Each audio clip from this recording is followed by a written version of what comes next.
ग्वालियर में अपराधियों के हौसले बुलंद हैं। इसकी वानगी एक बार फिर देखने को मिली है। पूर्व डीजीपी की नातिन छात्रा अक्षय यादव की चिंता की आग अभी ठीक तरह से ठंडी भी नहीं हुई है कि अब दूसरा उसी तरह का मामला सामने आया है। यहाँ एक तरफा प्रेम में सनकी शीटर बदमाश विवेक यादव ने 11वीं की छात्रा के इंस्टाग्राम पर चुनौती देकर अपनी छत पर खड़े होकर नाबालिग छात्रा उसकी मां पर देसी कट्टे से फायरिंग कर दी। पीड़ित छात्रा ने अपनी मां के साथ साहस दिखाते हुए खुद की छत पर खड़े होकर बदमाश का फायरिंग करते हुए वीडियो बना लिया। बदमाश सामने से फायरिंग करता हुआ वीडियो में साफ तौर पर दिखाई दे रहा है। पीड़ित छात्रा की मां के मुताबिक बदमाश विवेक यादव उसकी 11वीं की छात्रा में पढ़ने वाली नाबालिग छात्रा को कई दिनों से परेशान कर रहा है। बदमाश विवेक यादव झांसी रोड थाने का शीटर बदमाश है और उस पर 13 गंभीर मामले दर्ज हैं। आरोपी बदमाश के खिलाफ ग्वालियर शहर के कोतवाली थाना इलाके में दुष्कर्म का एक मामला भी दर्ज है। पूर्व में नाबालिग ने बदमाश की सोशल मीडिया पर फ्रेंड्स रिक्वेस्ट स्वीकार कर ली थी। उसी के बाद से बदमाश विवेक यादव नाबालिग के पीछे पड़ गया। जब नाबालिग उसकी मां ने बदमाश को समझाने की कोशिश की, उसके बाद बदमाश का माथा ठनक गया। उसने धमकी देकर नाबालिग को मिलने बुलाया, लेकिन नाबालिग ने मिलने से इनकार कर दिया। इससे नाराज होकर उसने इंस्टाग्राम पर नाबालिग को जान से मारने की धमकी देकर उसके छत पर बुलाया।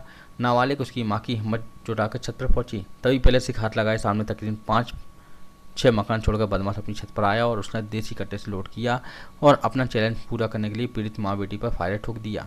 इस घटना की शिकायत पीड़िता ने अपनी मां के साथ पहुंचकर थाने में की है।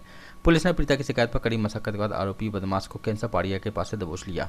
बदमाश के पास से पुलिस ने अपराध में कट्टा भी बरामद कर लिया है, जिससे उसने छात्रा और उसकी मां पर अपनी छत पर चढ़कर फायरिंग की थी। फिलहाल बदमाश पुलिस की गिरफ्त में है। नाबालिग बच्ची की मां का कहना है कि बदमाश विवेक यादव पूरे इलाके में महिलाओं और नाबालिग बच्चों के साथ बदसलूकी करता है। उनके साथ छेड़खानी करने से बाज नहीं आता है। उनकी बेटी भी उसका शिकार हो रही है। बदमाश पड़ोस में ही रहता है। उसे कई बार समझाने की कोशिश की, बावजूद इसके वह एक तरफा प्यार में नाबालिग बच्ची का पीछा नहीं छोड़ रहा है। उन्होंने इसकी शिकायत पुलिस से भी की थी, लेकिन पुलिस ने उस दौरान उसकी शिकायत को हल्के में लिया। नतीजतन बदमाश के हौसले बुलंद हो गए। उसने शनिवार को एक के बाद एक कई बार इंस्टाग्राम से अलग अलग आईडी से मैसेज कर छात्रा को मिलने बुलाया। जब मिलने से मना किया तो बदमाश ने चुनौती देकर वारदात की। पुलिस के अनुसार आरोपी ने धरपकड़ के दौरान भागने की कोशिश की, जिसके चलते वह घायल भी हो गया। फिलहाल आरोपी पुलिस की पकड़ में, जिसे पूछताछ के बाद न्यायालय में पुलिस पेश करेगी। क्या हुआ? क्या धमकी दी थी? इंस्टाग्राम पे क्या हुआ था? इंस्टाग्राम पे उसने धमकी दी थी कल मैसेज करके। उसको 2 साल से परेशान कर रहा है हमें। 2 साल पहले कुछ ऐसी बातचीत बच्चे कर लेते हैं, तो उसने रिक्वेस्ट भेजी तो लड़की ने एक्सेप्ट कर ली कि मैं मोहल्ले का हूँ तुम्हारे, तो उसने एक्सेप्ट कर ली। लेकिन फिर उसके बाद मुझे पता चला तो मैंने उसे डांटा, तो उसने बोला कि मम्मी अब मैं नहीं करूँगी। उसके बाद मैंने उस लड़के को समझाने की कोशिश की तो उसने मुझे भी धमकी दी। तो मैंने पहले भी आवेदन लगाया था यहाँ, मुझे लगा सुधर जाएगा। उसके घर वालों से भी बात की मैंने, मुझे लगा सुधर जाएगा, ये समझाएंगे, नहीं समझा। पहले हम लोग यहाँ से रेंट पे रहने चले गए, वहाँ भी उसने फायरिंग की 2-3 बार घर के बाहर आके। रात में 2-2 बजे आता था, ऐसे परेशान करता था। मुझे लगा टाइम रहते सुधरेगा यहाँ, फिर ये जेल चला गया था किसी बच्ची की वजह से। इस पर केस लग गया था कोई बलात्कार का, एक जेल भी चला गया था। कल इसने लड़की को मैसेज किया, मतलब 1-2 दिन से किसी अलग अलग आईडी से मैसेज उसको कर रहा था ये। लेकिन कल इसने मैसेज किया तो उसको बोला कि मैं तुझे गोली मार दूंगा। तो उसने कहा कि मतलब मुझे गोली क्यों मारेगा, कि मैं तुझे गोली मारूंगा, या तो तू मुझसे बात कर, जो मैं चाहता हूँ वो कर, वरना मैं तुझे गोली मार दूंगा। लड़की ने मेरे से बोला कि मम्मी ऐसी बात है। तो मैंने कहा ठीक है, वो धमकी दे रहा होगा, पर ये मुझे भी नहीं पता था और उसे भी नहीं पता था कि ये सच में गोली चला देगा। हमारा रूम ही ऊपर है, हम लोग वो छत पे थी, मैं उसके पास ही वहीं खड़ी थी।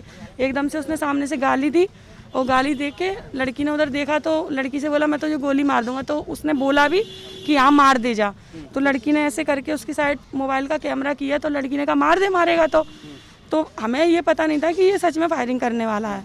उसने सामने से गोली चलाई थी? ये मैंने नहीं देखा है, पर वो जो भी था उसके पास कट्टा था, एक ही।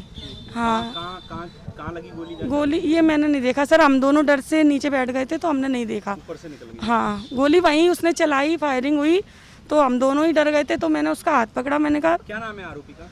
विवेक यादव। कितनी बार शिकायत की है इसकी? मैंने एक बार आवेदन लगाया था तो सर ने मुझे बोला था FIR कराने को, पर मैंने डर की वजह से नहीं कराई थी। अच्छा, बच्ची कौन सी क्लास में पढ़ती है? बच्ची मेरी 11th में आई है। तो कोचिंग आते जाते भी परेशान? हाँ, कोचिंग जाती थी, पिछले साल कोचिंग जाती थी। तो उसके सर ने मुझे फ़ोन करके बुलाया था कि ऐसे ऐसे लड़का आता है, और मुझे उसके सर को भी धमकी दी थी, लेकिन उसके सर ने थाने आने से मना कर दिया था। मैंने आसपास की और लड़कियां भी भयभीत हैं? हाँ हैं सर, सारी लड़कियां हैं। वो मुझे तक मैं कभी जाती हूँ गाड़ी से निकलती हूँ तो मेरी गाड़ी के कई बार मेरा पीछा किया, मेरी गाड़ी के आगे गाड़ी लगाई, मुझे भी बोला कि तुझे भी मार दूंगा, ये कर दूंगा। तो मुझे लगा ये करता है ऐसे ही, उसकी आदत है, वो नशे करके करता है। उसके घर वालों से भी मैंने बहुत कोशिश की कि मैं कुछ नहीं करती, अभी 2 साल से नहीं करती हूँ, वैसे प्राइवेट काम करती थी। वो गाड़ी चलाते हैं। सर ये कि जो लड़की के ऊपर फायर किया था और उसके बाद जो है उसकी माँ वो लड़की दोनों सेम गई। उसके बाद शाम को वो रिपोर्ट करने आई।